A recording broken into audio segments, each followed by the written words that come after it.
Sí.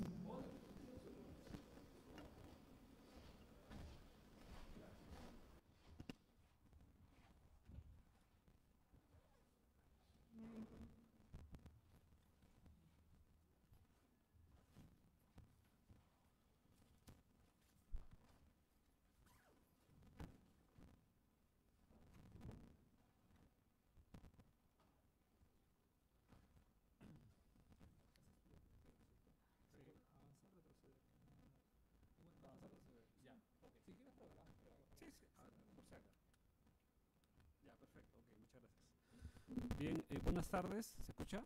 No se escucha, ¿no?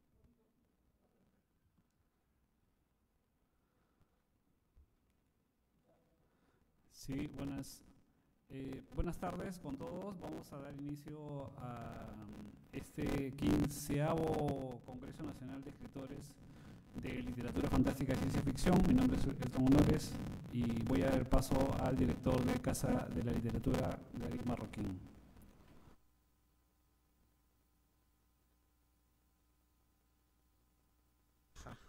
Listo, muy amable, muchas gracias. En realidad Casa de Literatura, ¿no?, cumplió 15 años de vida institucional, consolidándose como un espacio público que teje la memoria colectiva como un punto de encuentro con la palabra y la creación. A lo largo de este tiempo ha logrado convertirse en una referencia de gestión cultural y educativa, ofreciendo una amplia variedad de servicios de calidad para diversos públicos. La diversidad de actividades que ofrece la institución fomenta la creación y fortalece la promoción de la literatura peruana, haciendo de este un lugar cálido, accesible para todos los ciudadanos. Por ello, el día de hoy estamos reunidos para celebrar el Congreso Nacional de Escritores de Literatura Fantástica y Ciencia Ficción, producción literaria de los escritores que cultivan las distintas expresiones de la literatura fantástica y la ficción, así como también para celebrar la persistencia y la perseverancia que significa la organización de este congreso, que este año llega a su edición número 15, lo cual es muy significativo y felicitamos a los promotores. Para nosotros, como institución cultural, hemos participado casi en todas las actividades, todos los eventos, hemos sido testigos cercanos de cómo el congreso ha ido creciendo, traspasando fronteras, llenando de robustez y vitalidad. Casa de la Literatura viene trabajando en los últimos años de manera activa y sostenida en la difusión, promoción del género fantástico. En ese sentido, se ha activado de manera constante el Círculo de Literatura Fantástica, festivales y una publicación de dicha temática. Y recientemente, una segunda edición del taller para público adolescente, jóvenes que empiecen a explorar y a descubrir dicho género. Por lo indicado, es para nosotros sustancial el promover, acoger y respaldar este congreso que cada año se supera a sí mismo. De esta manera queremos darle la bienvenida y felicitar a los promotores por este evento. Muchas gracias. Muy bien, muchas gracias, Gary. A continuación, entonces, el turno de Gonzalo Cornejo, director del Centro de Estudios Literarios.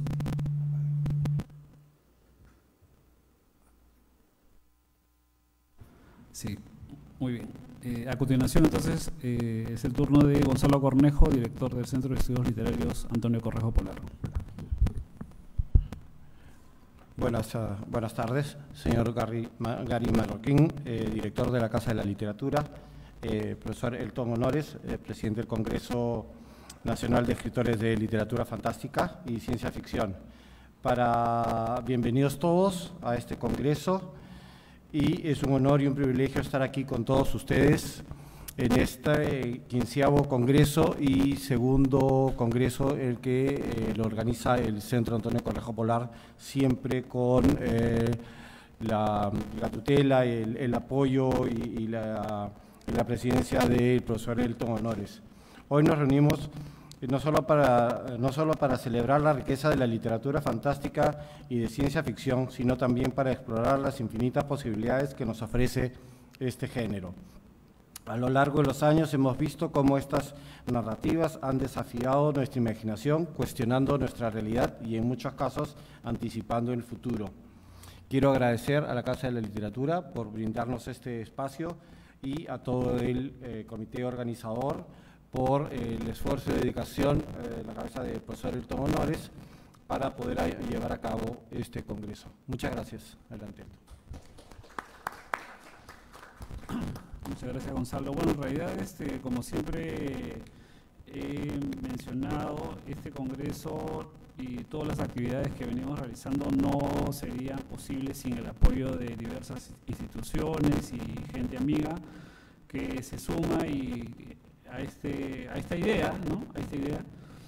Y solamente quisiera, bueno, agradecer en primer lugar a la Casa de la Literatura Peruana, ¿no? Y también a su director, porque Casa de la Literatura, prácticamente este congreso tiene, ¿no? Como comentamos en una versión anterior, o sea, tiene casi la misma edad, ¿no? Es decir, entonces, casi desde el inicio de las actividades en Casa de la Literatura, también el Congreso estuvo casi a la par, ¿no? Entonces, es como una sede histórica, digamos, del Congreso, ¿no? Entonces, todo el apoyo logístico, comunicacional, etcétera, es bienvenido para esta actividad, ¿no? También al Centro de Estudios Literarios Antonio Cornejo Polar, ¿no? Con el que personalmente, bueno, tenemos un trabajo mucho más antiguo, ¿no? El año 2008, o sea, prácticamente van a ser como 20 años más o menos ya ni se cuenta eso, ¿no? Pero entonces también es significativo, ¿no?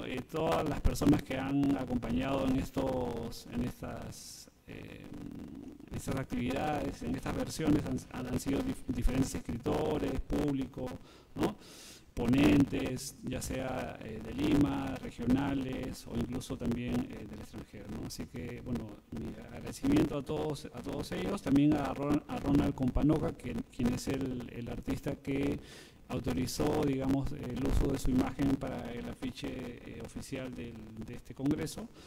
Y solamente, bueno, agradecerles a todos, recordarles solamente que el Congreso tiene diversas actividades, tanto virtuales como presenciales. Las actividades presenciales se van a desarrollar en las tardes, los días miércoles, jueves y viernes, entre 3 y 8 de la tarde más o menos. Y en las actividades virtuales serán jornadas, digamos, diurnas, de 9 de la mañana hasta las 12:30 más o menos, ¿no? Y luego para un pequeño receso para almorzar, ¿no? Porque somos humanos, ¿no? O sea, así que necesitamos recomponer fuerzas, ¿no? Así que, bueno, básicamente... y también hay una exposición venta de libros de diversas editoriales y librerías, digamos, arquitectos del género, que también le da una cierta dinámica, una movilidad, digamos, a la producción. Y esta va a estar abierta, digamos, sobre todo en las tardes, ¿no? Los días miércoles, jueves y viernes, de 3 de la tarde hasta las 8 de la noche aproximadamente, ¿no? Así que con esto les doy la bienvenida y pasamos inmediatamente a la primera actividad. Muchas gracias.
Buenas tardes, y continuando con el programa del 15º Congreso de Escritores de Literatura Fantástica y Ciencia Ficción, daremos inicio a este congreso con la conferencia magistral a cargo del doctor Hilton Honores, con el trabajo titulado Planet of the Apes, Visionaries de Rod Serling y la cultura visual.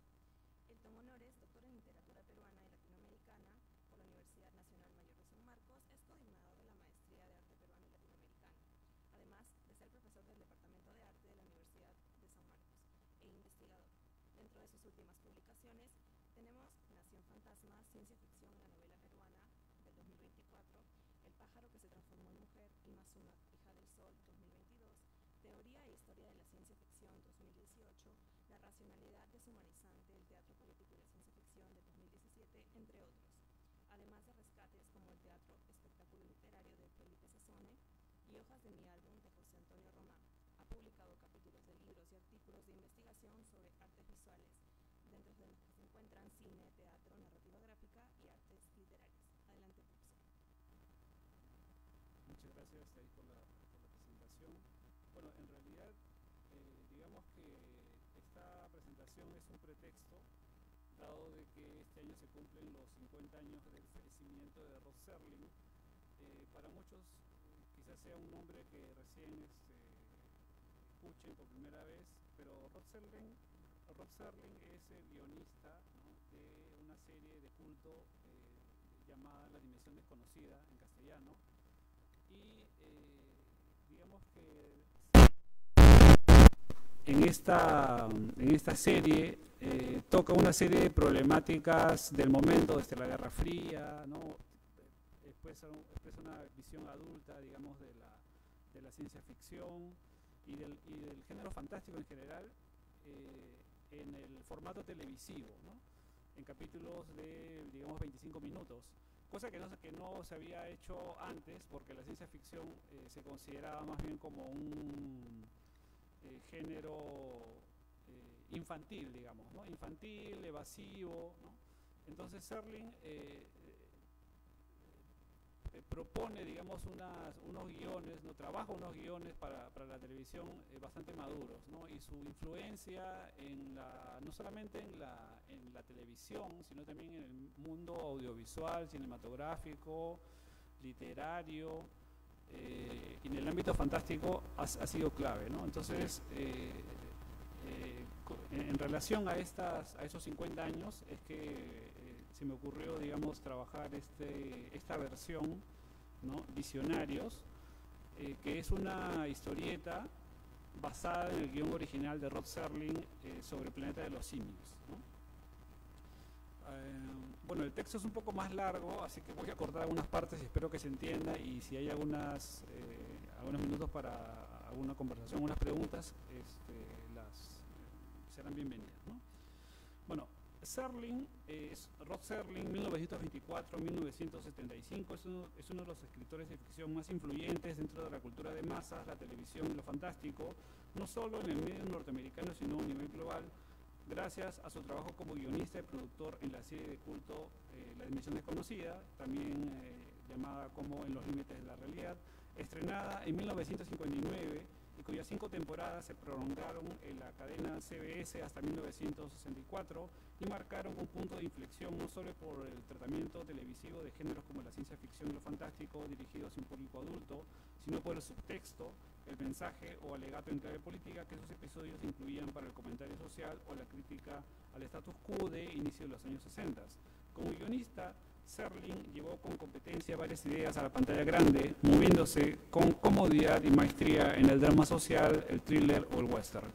En el mejor momento de su carrera y de su creatividad, el productor Arthur Jacobs le encarga a Serling la adaptación al cine de El planeta de los simios, una novela francesa lanzada en 1963 por Pierre Boulle, y a la que el propio autor consideraba como una obra menor y sin mucho futuro comercial. Al contrario de Boulle, la idea de un planeta habitado por simios en un marco ciencia ficcional resultaba muy atractivo para Jacobs, y ya con los derechos adquiridos para el cine a fines de 1963, le encarga a Serling la labor de adaptarla a la gran pantalla. De manera paralela, entre 1963 y 1966, Jacobs también encargó a diversos artistas el diseño de arte para la película. Dibujos y bocetos fueron elaborados y llamémosle libro, ¿no?, llegó a tener hasta 130 páginas, solamente de diseño previo a la película, ¿no? En 1967, Serling estuvo en el set de grabación de la película y mostró, como grafican las fotos, su buen ánimo y complicidad con la historia que sentía como afín a su imaginario, además de su admiración al trabajo actoral de Charlton Heston. La novela original es obra del francés Pierre Boulle 1912-1994, agente secreto durante la resistencia francesa frente a la ocupación nazi durante la Segunda Guerra Mundial. El autor sufrió prisión durante 2 años antes de su escape de Saigón y cuyas experiencias carcelarias las trasladó a obras literarias como El planeta de los simios, El puente sobre el río Kwai de 1952 y En el planeta de los simios. El planeta de los simios de Bull trata sobre una pareja de... Estoy hablando de la novela, porque hay algunos cambios sustanciales, ¿no? Aunque Serling sigue digamos, la línea narrativa central, hay algunos giros interesantes en la novela, ¿no? La novela de Bull trata sobre una pareja de millonarios excéntricos quienes durante un paseo espacial descubren un misterioso objeto flotando en el espacio. Se trata de una botella que contiene un manuscrito hallado, que en realidad es la historia central, ¿no? Es decir, el lector se enfrenta a un relato enmarcado. El manuscrito cuenta en primera persona, al modo de un testimonio, la historia del periodista, bueno, llamémosle, traduciéndolo, Ulises, ¿no? Quien en el año 2500 se embarca en un viaje espacial, ¿no? Tras una serie de peripecias y aventuras, un personaje de nombre Nova, que es como una salvaje, ¿no? Porque digamos que la historia de la novela o de la película es similar a la novela en este punto, ¿no? Es decir, la historia enmarcada de este Ulises es que llegan a un planeta en donde los simios son los que tienen racionalidad, inteligencia, y los humanos viven en estado salvaje, ¿no? Ahí conoce a Nova, bueno, luego van a tener una relación, digamos, y van a procrear un hijo, ¿no? Y ellos, o sea, Nova y Ulises, van a ser ayudados por Cira y Cornelius, ¿no? Que en la película son los científicos que ayudan, digamos, a los humanos para escapar del planeta que había sido, digamos, bautizado con el nombre de Soror. La familia, en la novela, la familia llega al planeta Tierra, Ulises admira la Torre Eiffel y luego de aterrizar son recibidos por un oficial militar que desciende de un vehículo y que tiene una apariencia insólita. Es un gorila. Frase final con la que concluye el manuscrito encontrado. O sea, quiere decir de que Ulises, entonces, en este planeta donde los humanos son salvajes, logra escapar con Nova, regresa a la Tierra, pero en la Tierra los que controlan el poder son los gorilas. O sea, es como que si se hubiera hecho efectivo esa, vamos a decir, pesadilla, ¿no? En el último capítulo de la novela, la pareja de astronautas duda de la verosimilitud de la narración y de la supuesta racionalidad y entendimiento de los humanos, ya que las últimas líneas de la novela revelan que ambos viajeros astronautas, los que aparecen al inicio, no son humanos, sino son 2 chimpancés, ¿no? En un giro final de la novela, ¿no? Es decir, Bull trata de establecer un punto de vista simiesco de principio a fin, ¿no? O sea, desde el inicio de la novela, los que encuentran el manuscrito son chimpancés, ¿no? Y en el que la inteligencia humana y su posible civilización no es más que una buena ficción. O sea, la civilización humana no es más que un entretenimiento, ¿no? Un mero pasatiempo, digamos, para reírnos un poco, ¿no? O sea, hay una visión bastante irónica en la novela, ¿no? Es bien interesante. La novela surge en el contexto, ¿no?, del año 63, ¿no?, de la descolonización africana y la crisis que supuso para las políticas colonialistas francesas. De ahí que esta rebelión simiesca pueda refractar las tensiones reales de descolonización de mediados de los 50 y 60 del siglo pasado. Recordemos que Túnez y el protectorado de Marruecos alcanzaron su independencia de Francia en 1956, así como Guinea en 1958, Camerún, Togo, Mali, Senegal, Madagascar, Níger en 1960 o Argelia en 1962. O sea, es decir, África o Francia tenía ocupada pues gran parte de África, ¿no? Entonces, la relativización de los procesos de independencia africana radicará en que al interior de las nuevas naciones se reproduce el mismo tipo de violencia durante esta etapa colonial como una única manera, digamos, racional y permanente, ¿no? Asimismo, recordemos que la Revolución Cubana de 1959 representó un acontecimiento político que marcó el pensamiento e ideales de los años 60 y en general de la estética de los simios. Y en general, ¿no?, la estética de los simios tenga resonancia con la figura de Che Guevara en la fotografía icónica de Alberto Díaz, ¿no?, cuyos cabellos y barba envuelven de modo desgarbado al líder, dando la apariencia de un individuo indomesticable y rebelde, curiosamente que viste de cuero, ¿no?, al igual que los simios en la versión fílmica, o que las imágenes de violencia y de represión de la película tengan su correlato con el evento parisino de mayo del 68. Es decir, la película anticipa el malestar generacional o la represión violenta del gobierno de turno. De los diversos artistas que hicieron ilustraciones solicitadas por Jacobs, destacan Don Peters, 1921-2003, el primero en acertar con la visión que tenía el productor Jacobs de la película. Peters inició su carrera como artista plástico exhibiendo su trabajo entre 1950 y 1953, para luego ingresar como ilustrador para la Walt Disney y posteriormente para los principales estudios de cine como la Metro-Goldwyn-Mayer, Paramount, 20th Century Fox, la Warner, Columbia, etc., ¿no? En 1964 realizó una serie de pinturas e ilustraciones de las que apenas quedan fotografías, pero cuyas ideas se utilizaron en la fase final de producción, como las figuras de los espantapájaros amenazantes de dimensiones sobrehumanas o la Estatua de la Libertad en la escena final, sobre la que no hay un consenso unánime acerca de su origen, que es atribuido a Rod Serling.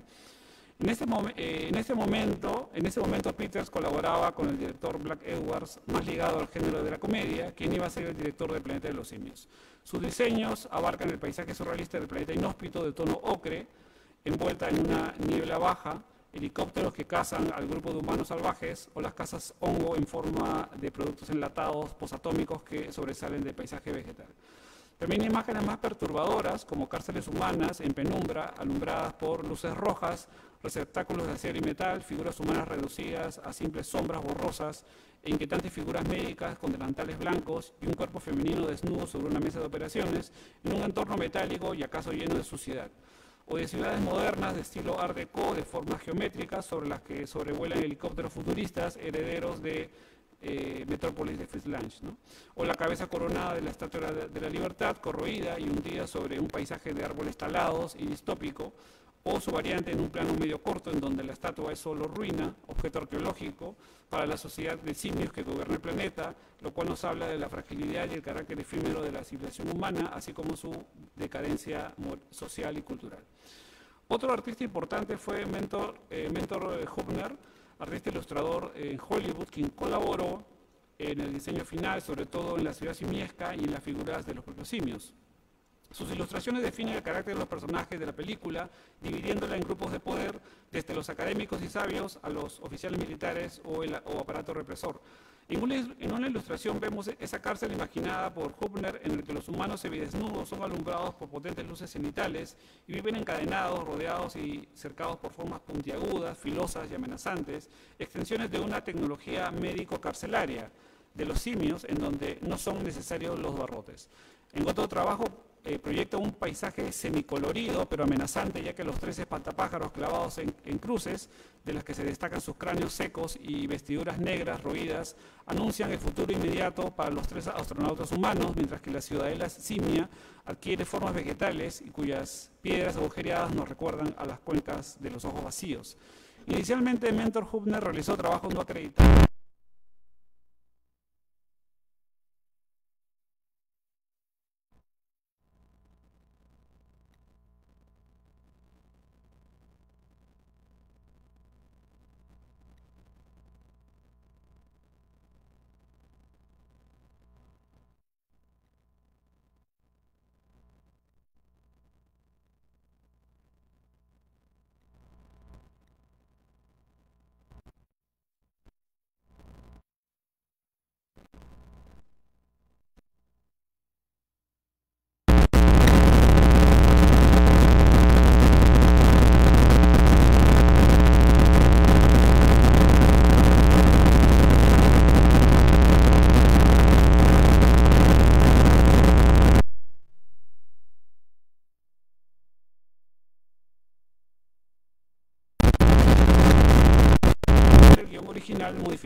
Modificando el escenario futurista por uno más rústico y manejable en términos financieros, que es justamente lo que se ve en la versión final, ¿no?, de la película.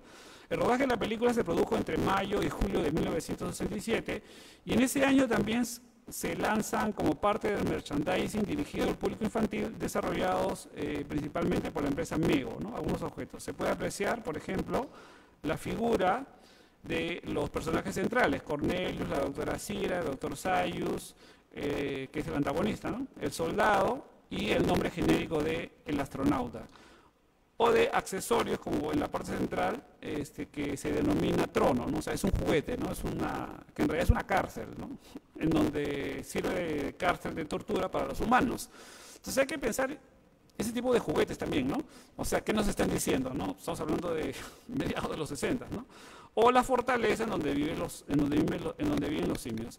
Asimismo, juegos de arco y de flecha, o un instrumento para dibujar simios. Todo esto es del año 67. Si bien la dimensión desconocida es el antecedente directo para el final sorpresivo de la versión del 68, el giro final, esa vuelta de tuerca, era un recurso que Serling manejaba bastante bien en sus guiones televisivos, tal como ocurre en el capítulo Disparé una flecha en el aire, emitido en enero de 1960. En ese capítulo se trata acerca de una misión espacial que despega de la Tierra y se desvanece de los radares. Los 3 astronautas sobreviven, llegan a un extraño planeta desértico y se ven enfrentados entre sí por la sobrevivencia, ya que cuenta con pocos suministros de agua. Tras eliminar a 2 de sus compañeros, el último sobreviviente cruza las inhóspitas montañas y se sorprende al ver que han aterrizado en el punto de origen. Nunca salimos de la Tierra, exclama el personaje tras ver un cartel y la carretera terrestre, mientras pide perdón a Dios por haber asesinado a sus compañeros. Para el narrador, porque siempre recuerden que la dimensión desconocida muchas veces se abre y concluye, ¿no? una voz que reflexiona, ¿no? Que es el propio Serling. Se trata de una broma pesada de la naturaleza, ¿no? Entonces, esa versión del 60, bueno, en realidad ya Serling la había trabajado, bueno, ese giro, ¿no? De astronautas que se pierden en un viaje espacial, llegan a un lugar digamos, inhóspito y finalmente descubren que es la propia Tierra como giro. Eso ya lo había tratado Serling en un capítulo de la dimensión desconocida, ¿no?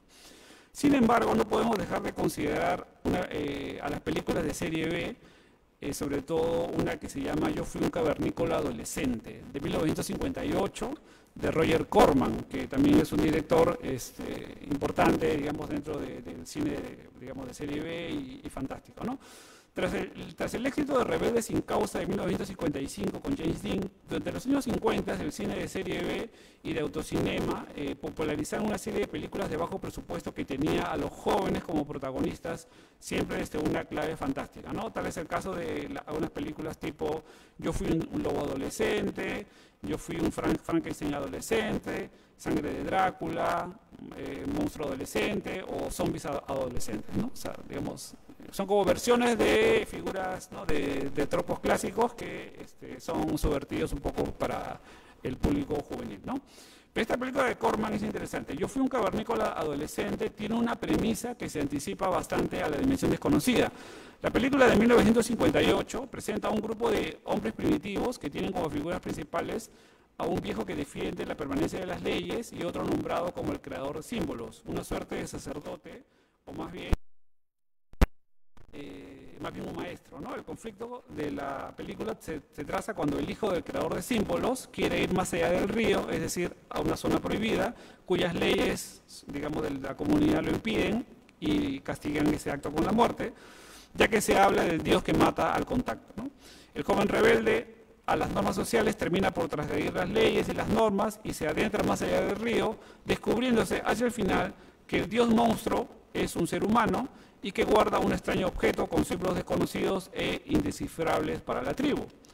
Se trata de un libro que los cavernícolas observan con sorpresa, pero sin entender o decodificar su significado, ¿no? Es decir, ignoran que antes de ellos hubo una civilización humana que colapsó por una guerra nuclear. Al final se oye una voz en off, que es la voz de este viejo dios monstruo no humano, que narra lo acontecido. Una guerra atómica acabó con el planeta y se produjo una regresión hacia el mundo del Cromañón, y con el retorno a la vida de algunos seres prehistóricos, los humanos sobrevivientes crearon a partir de allí una serie de tabúes y la religión se impuso sobre la razón. Esta voz en off afirma también que tras la explosión atómica se prolongó su tiempo de vida y vivieron con signos de radiación. Por ello, su intento de comunicarse con estas sociedades, digamos, tribales o salvajes fracasó, ya que los mataban al solo contacto físico, ¿no? Y una segunda voz en off se pregunta hasta cuándo este ciclo se repetirá, si esta vez será el fin de la humanidad, Entonces, la Guerra Fría, como vemos, y el miedo a una tercera guerra mundial estaba en el ambiente a flor de piel, ¿no? Ya para entrar a la versión de Visionarios de Serling, voy a comentar algunas diferencias, ¿no? El guión pertenece al comediante Dana Gould y las ilustraciones son del artista Chad Lewis, ¿no? Que interpretan el guión original de Serling, ¿no? En líneas generales, la historia de la que parten, que es la historia de Bull, ¿no? Es la misma, pero con algunas diferencias y acentos, ¿no? El inicio del Planeta de los Simios tiene un carácter existencial, dado que el viaje de retorno pone en juego la relatividad del tiempo sobre el espacio físico, ¿no? Este regreso a la Tierra, los astronautas se sumergen en un estado de hibernación y tras una falla en el sistema aterrizan en un planeta extraño. Ignoran el lugar y el tiempo en el que han viajado y por eso se menciona a un personaje de ficción conocido llamado como Rip Van Winkle, que es un personaje creado por Washington Irving, ¿no? En 1819, en el que un aldeano se queda dormido en unas montañas y despierta y ya han transcurrido 20 años, ¿no? Entonces, ahí como que se van dando algunas citas, digamos, culturales, ¿no? Para que el lector, digamos, identifique qué es lo que está ocurriendo, ¿no?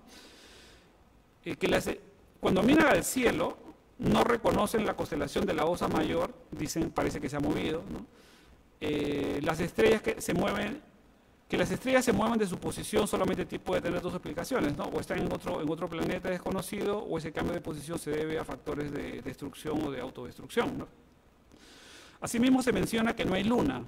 Otro sobreviviente mira la posición de las estrellas y menciona, parece una esvástica, ¿no? O sea, son diálogos de los personajes, ¿no? Entonces imagínense, ¿no? Personajes que miran al cielo y ven las estrellas y dicen parece una esvástica. O sea, eso ya eso es un guiño claramente de Serling, ¿no? Ya que a través de esta breve mención se alude a la cruz gamada, un símbolo religioso que los nazis se apropiaron para imponer su orden cultural en el denominado Tercer Reich, ¿no? Decir que en el cielo hay una formación en esvástica es anunciar la presencia de un régimen demencial, totalitario, fanático y violento. En suma, ese planeta a la vez parece ser y a la vez no es la Tierra, ¿no? En la literatura, este choque de tiempos puede avisorarse en la novela El mundo perdido de Arthur Conan Doyle, en el que lejanos animales, ¿no?, prehistóricos sobreviven en el presente de la narración, en una región abandonada del planeta, ¿no? Esta monstruosidad va a adquirir en otras, digamos, series narrativas similares a otras formas, como King Kong en el 33 o El monstruo de tiempos violentos del año 53. Pero lo cierto es que esa presencia monstruosa ocupa espacialmente el mismo lugar que el de los narradores y la misma línea de tiempo, ¿no? En el planeta de los simios se produce en cambio un desplazamiento temporal hacia el futuro, lo que resulta mucho más perturbador respecto de nuestra idea de progreso y que se alinea a una visión mucho más pesimista del futuro, al modo de H.G. Wells en La máquina del tiempo y los personajes conocidos como los Morlocks, esa línea evolutiva, o mejor dicho, involutiva futura de lo humano, o incluso millones de años después de su presente, cuando el personaje de la novela de Wells observa a nuevas criaturas monstruosas de grandes dimensiones e incluso la extinción total del planeta, ¿no?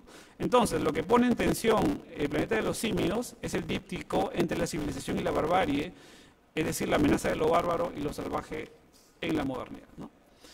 Bueno, el personaje central es Thomas, o sea, no es Taylor, como ocurre en la película, sino Thomas, ¿no? Y es considerado como una amenaza, ¿no? Es perseguido por la ciudad y confundido con un hombre amaestrado de circo, ¿no? Otra gran metáfora de Serling, ¿no?, para hablar de nuestra condición de ser vivo, marcado por hábitos, costumbres, que debe de atenuar su violencia o de reprimir su propia libertad para ser aceptado socialmente, ¿no? Chad Lewis hace un trabajo muy claro en cuanto a la gestualidad de los simios, que expresa por un lado la agresividad frente a la amenaza humana al mostrar los dientes o las bocas abiertas y los puños, o pasar a la burla a la risa que calma, mientras Thomas se sale de la viñeta para generar una mayor identificación. Es decir, no hay término medio, ¿no? O el ser humano es odiado o es objeto de risa, ¿no? Como se trata de un mundo dislocado, se ve a un músico organillero de la calle que tiene a una niña como mascota encargada de recolectar el dinero, pero la niña mascota emite una lágrima al ver cómo Thomas es capturado, es decir, muestra sus sentimientos, ¿no? Tras la captura y regreso a la cárcel, y eso también es interesante porque mencionamos que Pierre Boulle había tenido una experiencia carcelaria, que aparece en la novela y que la película también recoge, ¿no? Entonces, no es simplemente el aspecto, digamos, ficcional, sino que tiene una base real, digamos, ¿no? Regresa a la cárcel y ahí finalmente puede hablar, ¿no? Dice, puede escribir, perdón. Puedo hablar, soy un hombre civilizado, soy de otro planeta, ¿no? A partir de aquí se produce un reconocimiento de Thomas como ser racional por parte de Sira y de Cornelius, pero también el escepticismo del doctor Sayus, que es el gran antagonista, digamos, de la historia, que considera a Thomas como un truco, como alguien que ha sido maestrado en sus respuestas y que le informa a Sira que Thomas ha sido enviado para ser sometido a una lobotomía, ¿no? Sira trata de impedir esta operación y es aquí cuando Thomas, ¿no? Porque al igual que en la versión de la película, había sufrido una herida que no le permitía articular palabras, ¿no? Entonces estaba pues, con unos vendajes. Pero es en este momento, antes de la lobotomía, que logra articular palabras y dice, no, déjeme en paz, ¿no? O sea, que si bien no tienen la fuerza de la frase, digamos, memorable de la película, quita tus sucias patas de encima, mono asqueroso, ¿no? Que es cuando lo están persiguiendo, ¿no? Por la ciudadela simiesca, es mucho más impactante. Gracias. En el contexto de Visionarios resulta significativo. Luego de esta clara manifestación de racionalidad, Thomas es presentado ante la sociedad científica y demuestra su cultura e historia. En este punto se percibe cierta tristeza de Thomas, ya que va experimentando su soledad en el cosmos, al igual que al inicio del viaje, ¿no? Todo lo de ese planeta le es ajeno, ¿no? Además, en diálogo con otros simios sabios, cuando explica el uso de la bomba atómica en la Segunda Guerra Mundial, ¿no? O sea, digamos que ya cuando empieza a interactuar con los otros simios sabios, los simios le cuestionan, ¿no? Si la civilización humana es realmente una civilización racional, ¿no? Ya que están marcados por la guerra y la violencia contra sí mismos, ¿no? Thomas se va acostumbrando a ser el raro en esa sociedad, ¿no? Algo similar a lo que ocurre en Soy Leyenda de Richard Matheson, ¿no? La última secuencia tiene que ver con el descubrimiento de la zona arqueológica de una sociedad de humanos anterior a la de los simios, lo que echaría por tierra la teoría de Sayus, que es dominante, ¿no? Es decir, no hubo humanos racionales, ¿no? Todos los descubrimientos son relativizados y menospreciados, incluso se ordena que se borren, ¿no? O sea, lo que ocurre en la historieta es de que Sayus lo que hace es que le echen bombas a todos esos restos arqueológicos y los explotan, ¿no? Entonces es bastante fuerte. Tratemos de imaginar si eso pasara acá, ¿no? O sea, un resto arqueológico que sea volado a pedazos, ¿no? Porque simplemente contradice el gran relato, ¿no? Digamos, de una civilización, ¿no? Sayus dice, ¿no? Que el ser humano debe ser un animal beligerante que lucha contra todo lo que le rodea y en el proceso siempre se destruye a sí mismo. El último recurso de Thomas es regresar a su nave con la intención de escapar del planeta y ahí descubre finalmente, no antes sin salir, digamos, indemne de un intento de asesinato, que han transcurrido 2000 años desde que ellos partieron de la Tierra, ¿no? O sea, ya en la parte final se descubre que han pasado 2000 años. Su única alternativa es reunirse con el grupo de humanos, pero es detenido por los simios de Sayus. El final de Visionarios es mucho más pesimista que la película final del 68, porque de modo progresivo se va anunciando que Thomas ha regresado a la Tierra. Por medio de sombras se ven las puntas de una enorme corona que le deja sin acción, le deja paralizado, ¿no? Quien ante las órdenes de detenerse de los simios solo se limita a decir, y esta es la última frase que dice, no hay a dónde ir, ¿no? Tras lo cual muere a manos de los simios captores, o sea, a Thomas lo fusilan, lo matan, ¿no? Lo matan.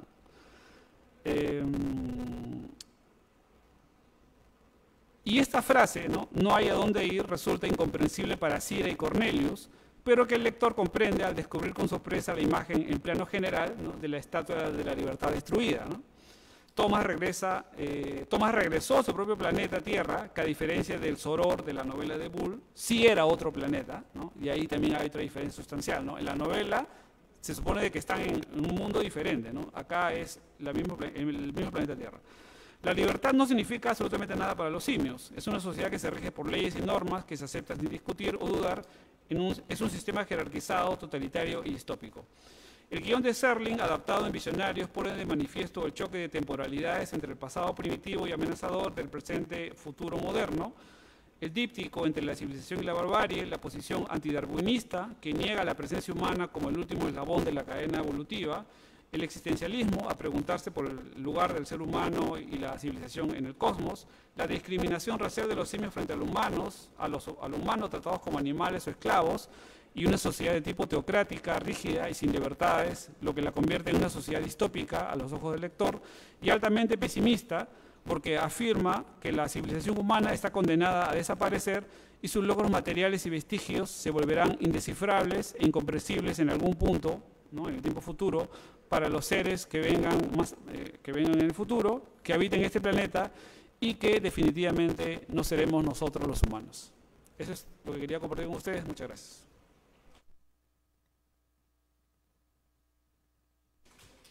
Bien, si alguien tiene alguna pregunta acerca de lo que acabamos de escuchar dentro de la conferencia del doctor Elton Honores, estamos abiertos a recibirlas.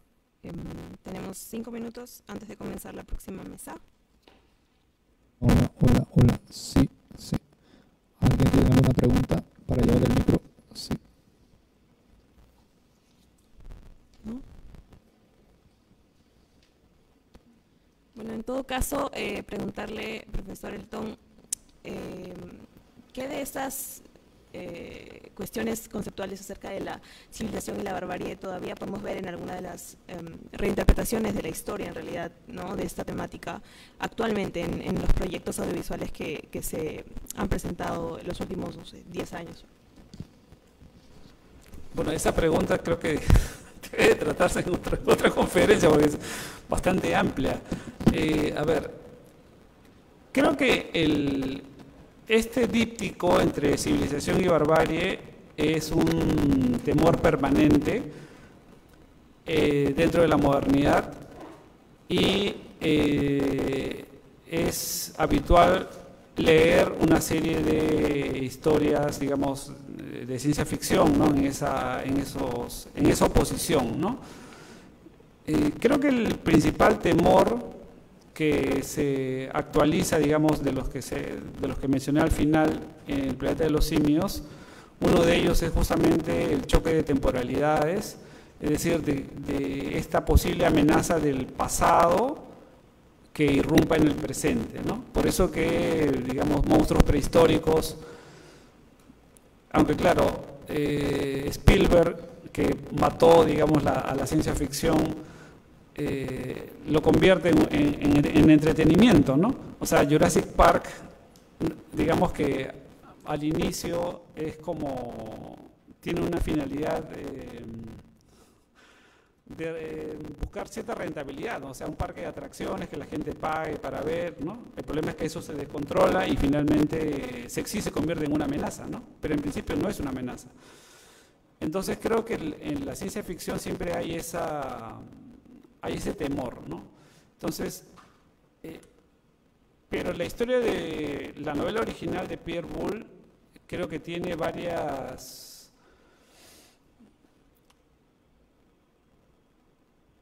Es tan sugerente, ¿ya?, es tan sugerente que explica justamente el hecho que se haya creado una franquicia, ¿no?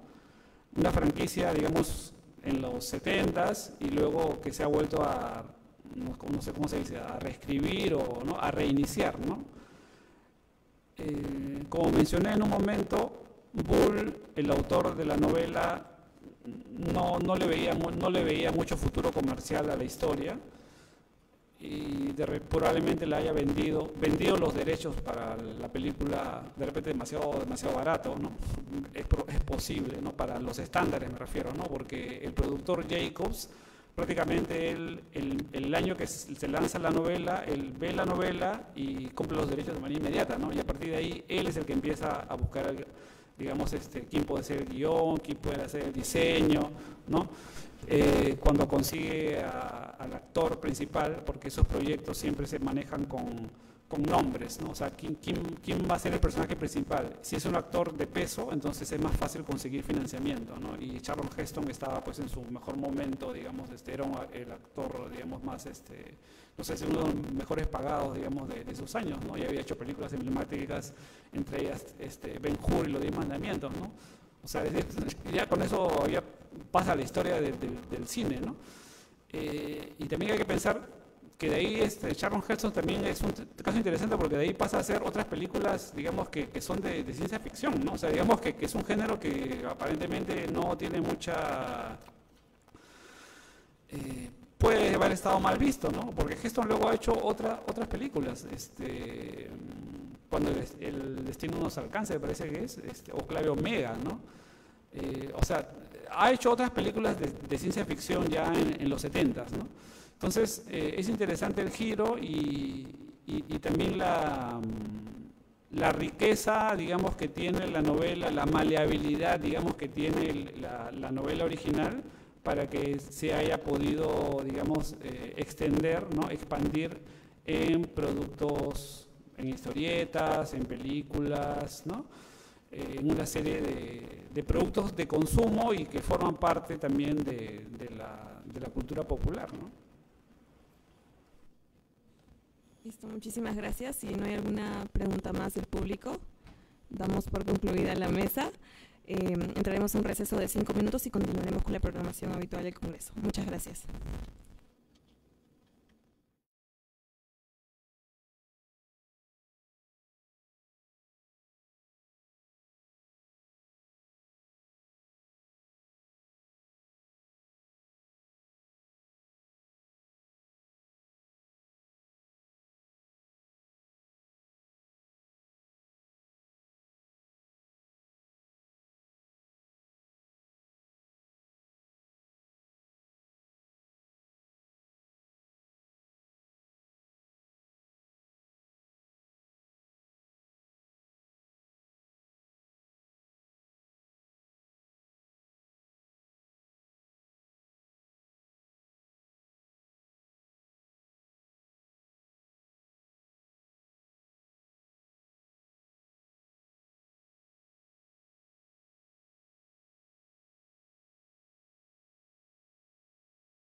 paciente con dolor de espalda, pase por favor.